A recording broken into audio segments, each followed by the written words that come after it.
রাতে হাসপাতাল থেকে রহস্যজনকভাবে উধাও চিকিৎসাধীন রোগী। সকালে হাসপাতাল চত্বরে মিলল নিখোঁজ রোগীর দেহ। ঘটনা ঘিরে শোরগোল মালদা মেডিকেল কলেজ হাসপাতালে। লিখিত অভিযোগ দায়ের হাসপাতাল কর্তৃপক্ষ এবং ইংরেজবাজার থানায়। জানা গেছে, মৃত রোগীর নাম দুখু আহেরি, বয়স 45, বাড়ি পুরাতন মালদা থানার সুকানদিঘি এলাকায়।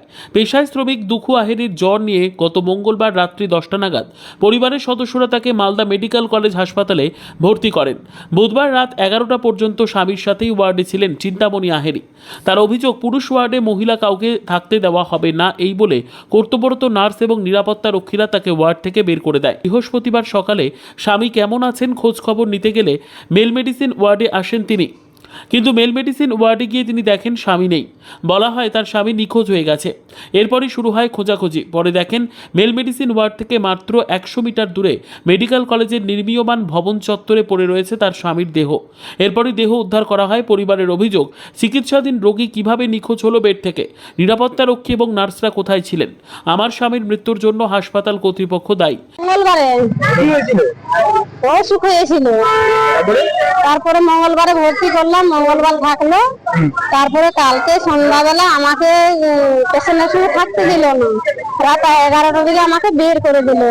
রাত 11টার দিকে বের করে দিলে তো আমি তো আর পেশেন্টের কাছে যেতে পারলাম না।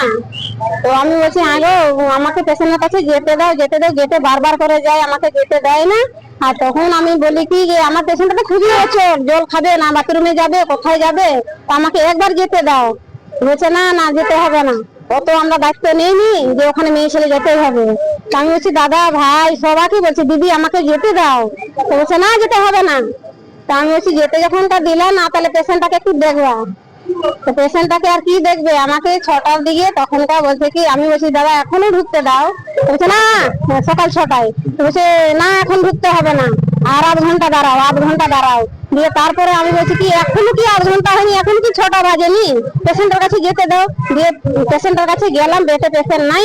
আমি সিস্টারদেরকে বললাম যে আমার পেশেন্ট কোথায় গেছে, বলছে দেখো বাথরুমে হতে গেছে। বাথরুমে যাই দেখলাম একবার ছাড়া দুবার আমাকে পাঠালো, আমি দুবার করে গেলাম বাথরুমে, তো ওখানে তো পেশেন্ট নাই।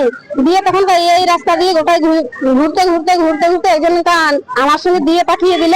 বলছে কি এনার পিছনে পিছনে যাও, নিজের পেশেন্টকে চিনতে পারবা। বলছে হ্যাঁ আমি চিনতে পারবো। দিয়ে তারপরে আমাকে গোটায় নিয়ে যায়, নিয়ে যাই ওই দেখি ভাঙা বিল্ডিং এর ওখানে নতুন বিল্ডিং হচ্ছে, ওখানে আমার পেশেন্ট। আমি তো বুঝতে পারছি না যে পেশেন্ট আমার কেন এত দূর আসলো অবস্থায় দেখি। হ্যাঁ মানে উবুর হয়েছিল, মরা অবস্থায় ছিল। তো ওখানে তো পেশেন্টটা এভাবে যেতে পারে না। আমার তো এটাই হচ্ছে সন্দেহ যে পেশেন্টটা কি করে যাবে। আমার পেশেন্টটা বাথরুমে যেতে পারছে না, ধরে ধরে নিয়ে যেতে হয় বাথরুমে। আমার পেশেন্টটা খুবই দুর্বল, খুবই অচল, তাহলে এত দূর কি করে গেল পেশেন্টটা? আমি বিচার চাইছি।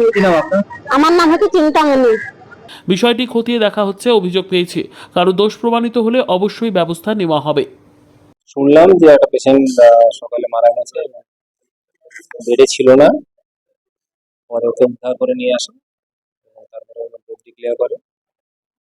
জিনিসটা খতিয়ে দেখছি ওটা কি ঘটনা ঘটছে। মানে রাতের বেলা কোনো সময় হয়তো বেরিয়ে গেছে। নিরাপত্তা রক্ষীরা ছিল, তাদের চোখকে ফাঁকি দিয়ে কভার হয়তো বেরিয়ে গেছে।